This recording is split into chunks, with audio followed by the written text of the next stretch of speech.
Hello दोस्तों, मैं फिर से लाइव आ चुका हूँ। मेरे लाइव आए हुए करीब 3 दिन बीत गए। मैं पहले 2 दिनों में लाइव आ जाया करता था, लेकिन क्या है कि कुछ व्यवस्थाओं की कमी के कारण या फिर माहौल ऐसा नहीं बन पाता है कि मैं लाइव आ सकूं रेगुलरली हर 2 दिन में। तो मैक्स टू मैक्स 3 दिन हो जाता है, मैक्स टू मैक्स। और आज तो खैर चौथा दिन हो गया तब मैं लाइव आया हूँ। और आपको स्क्रीन पे देखने को मिल सकता है कि मैं 8.12 और 8.13 डिस्कस करने वाला हूँ आज। भगवत गीता अध्याय 8 श्लोक 12वां और 13वां। ये 2 श्लोक मैं आप लोगों के सामने डिस्कस करूंगा। आज थोड़ा डिटेल में जाने का प्रयास करूंगा। रील्स के माध्यम से मैं ऑलरेडी ये चीज़ें बता चुका हूँ आप लोगों को। मैं हर बार ये बता देता हूँ कि मैं कौन से श्लोक, एक्चुअली आप लोगों को पता रहता ही होगा कि मैं कौन से श्लोक आज बोलूँगा, क्योंकि मेरा जितने भी श्लोक होता है वो सीरीज में होता है। हर दिन 2 श्लोक, कभी कभी मैक्सिमम 3 श्लोक मैं बोला हूँ। लाइव सेशन के माध्यम से आप लोगों को समझाया हूँ। तो आप लोग को मुझे लगता है कि पता ही होगा कि मैं 2 श्लोक तो एटलीस्ट समझाऊंगा जब भी लाइव आऊँगा। तो जैसे कि आज 2 श्लोक लेकर के मैं बैठा हुआ हूँ। मेरे पास गीता भी है, भगवत गीता, जो कि मैं अपने पास ही रखता हूँ ताकि मैं इसे समझता रहूँ, डेली पढ़ता भी हूँ। और मैं ये श्लोक जो है आप लोगों को डिटेल में समझाने का प्रयास करूँगा। तो सबसे पहले तो आप लोग इस वाले वीडियो को लाइक कर दीजिए, क्योंकि आप लोगों के लिए ये जो सेशन है बहुत ही महत्वपूर्ण होने जा रहा है। ये करीब 15 मिनट तो कम से कम चलेगा। उसके बाद जा करके मैं इसे YouTube पे भी डाल दूंगा, आप लोग वहाँ पे भी देख सकते हैं। वहाँ से भी आप लोग और भी दोस्तों को भी भेज सकते हैं चाहे तो। ठीक है, तो मैं पहले श्लोक पढ़ दे रहा हूँ, उसके बाद फिर मैं उसको डिस्कस करने का प्रयास करूँगा, मैं समझाने का प्रयास करूँगा वो भी डिटेल में। श्लोक नंबर 12 एंड 13 जो है वो मुझे समझाना है आज। ठीक है, तो यहाँ पे लिखा हुआ है, सर्वद्वाराणि सम्यम मनो हृदि निरुध्य च मूर्ध्याध्यात्मनः प्राणमास्थितो योग धारणम। इसका ये मतलब है कि समस्त इंद्रिय क्रियाओं से विरक्त को योग की स्थिति कहा जाता है। इंद्रियों के समस्त द्वारों को बंद करके तथा मन को हृदय में और प्राणवायु को सिर पर केंद्रित करके मनुष्य अपने योग में स्थापित करता है। यहाँ पे ये सीधा सीधी मतलब आप मोटा मोटी समझिए। यहाँ पे जो लिखा हुआ था तो मैं आपको बता दिया हूँ, लेकिन इसका मतलब आप लोगों को समझ में नहीं आया होगा। इसका ये मतलब है कि अंतिम समय के बारे में यहाँ पे बताया जा रहा है कि जब मृत्यु से जस्ट पहले का समय जो होता है ना, आपको उस समय क्या करना है, आपको अपने प्राण को खींच करके यहाँ पे एकाग्र करना है दोनों भावों के बीच में। समझ रहे हो? जैसे आपको अगर मैं उदाहरण के साथ समझाऊं तो आपको जैसे जीवन भर जिस चीज का ट्रेनिंग आपको दिया जाता है वो चीज तो वैसे अपने आप ही अंतिम समय में भी याद रहती है। लेकिन मान लीजिए कि आपने इस चीज का ट्रेनिंग अपने मन को, अपने माइंड को नहीं दे पाया, तो आपको क्या करना है कि मतलब इतना तो होगा आपका कि क्या आपको याद रखना है, इतना तो बस याद होगा आपको अंतिम समय में। तो आपको बस वो चीजें याद रखनी है और आपको करना कुछ नहीं है, बस आपको फोकस रखना है आपको अपने दोनों भावों के बीच में। यहाँ पे मैं फिर से आपको समझाने का प्रयास कर रहा हूँ। इंद्रियों के समस्त द्वारों को बंद करना है, ठीक है, और मन को हृदय में और प्राण वायु को सिर पर केंद्रित करके मनुष्य अपने योग को स्थापित करता है। समझ रहे हो? यहाँ पे सीधा सीधी ये मतलब बताया जा रहा है कि इस श्लोक में बताया गया है ना कि विधि से, इस मतलब जो विधि यहाँ पे बताया गया है योग अभ्यास के लिए, सबसे पहले इंद्रिय भोग के सारे द्वार बंद करने होते हैं। यह प्रत्याहार अथवा इंद्रिय विषयों से इंद्रियों को हटाना कहलाता है। इसमें ज्ञान इंद्रिय, नेत्र, कान, नाक, जीव तथा स्पर्श को पूर्णतया वश में करके उन्हें इंद्रिय तृप्ति में लिप्त होने नहीं दिया जाता। इस प्रकार मन हृदय में स्थित परमात्मा पर केंद्रित होता है और प्राण वायु को सिर पर ऊपर तक चढ़ाया जाता है। इसका विस्तृत वर्णन जो है वो नेक्स्ट आई थिंक छठा अध्याय में हमने किया था, ठीक है। लेकिन जैसा कि पहले ये कहा जा चुका है, अब यह विधि व्यवहारिक नहीं रहा है, लेकिन ये जो चीजें मैं आपको इस श्लोक में बताया वो व्यवहारिक नहीं है, मतलब ऐसा हर कोई कर नहीं सकता है, ठीक है। तो करना क्या है कि सबसे उत्तम विधि जो है वो है कृष्ण भावनामृत, यानी कि आपको भगवानमय होकर रहना है। आपको हर काम ऐसे करना है कि जैसे मैं उस परमात्मा की सेवा कर रहा हूँ। समझ रहे हो? आप कोई भी कार्य कर रहे हो दिन भर में, आपको ये समझना है कि वो जो कार्य है वो उनकी सेवा है और मैं उन्हें ही समर्पित करता हूँ। ये कृष्ण भावनामृत कहलाता है। या फिर आप जिस भगवान की भी पूजा करते हो, जिसे भी मानते हो, आप उन्हीं को समर्पित कर सकते हो। यहाँ पे कृष्ण लिखा हुआ है तो आपको कोई जरूरी नहीं है कि कृष्ण ही कृष्ण नाम का ही आपको जाप करना, ये कोई जरूरी नहीं है, क्योंकि सारे नाम तो उनके ही हैं, उस परम पिता परमात्मा के हैं। चाहे कृष्ण हो, राम हो, अल्लाह हो, या फिर राधा हो, या फिर जय गुरुदेव हो, सारे नाम उस प्रभु के ही हैं। समझ रहे हो? तो आपको क्या करना है कि उनमें ही खोया हुआ रहना है अंतिम समय तक। यदि कोई भक्ति में अपने मन को कृष्ण में स्थिर करने में समर्थ होता है तो उसके लिए अविचलित दिव्य समाधि में बने रहना सुगम हो जाता है। वही चीजें लिखे हुए जो मैंने आपको समझाया, ठीक है। और अंतिम समय में आपको यहाँ पे अगर हम अगला श्लोक का बात करें तो यहाँ पे ये लिखा हुआ है कि ओम इत्येकाक्षरम ब्रह्म व्याहरण माम नुस्मरण यः प्रयाति त्यजन देहम स याति परमाम गतिम। यानी कि आपको जो ब्रह्मांड का ध्वनि है, आप लोगों ने सुना होगा कि ब्रह्मांड से किस साउंड का मतलब कौन सा साउंड है जो ब्रह्मांड में गूंज रहा है, कॉमन साउंड, वो हर शास्त्रों में आता है। समझ रहे हो? मैं कमेंट करके बता दे रहा हूँ कि वो कौन सा। चलिए कमेंट क्यों करना, ठीक है।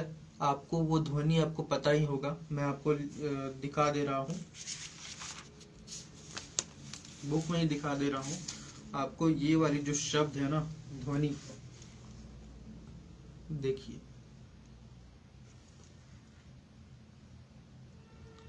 शायद क्लियर नहीं आ पा रहा है, पिक्चर उल्टा हो जा रहा है। मैं आपको उस कैमरे से, बैक कैमरे से दिखा दे रहा हूँ। जैसे देखिए यहाँ पे कौन सा शब्द आपको दिख रहा है, सबसे लास्ट वाले श्लोक में जो पहला अक्षर है ना, वो शब्द अगर आपके मन में आ गया ना अंतिम समय में, अभी जो मैंने आपको स्क्रीन पे श्लोक दिखाया, श्लोक का जो पहला लेटर लिखा हुआ है, आप ये देखिए, फिर से मैं आपको दिखा दे रहा हूँ बैक कैमरा से। ये देखिए, ये वाला जो श्लोक है लास्ट वाला,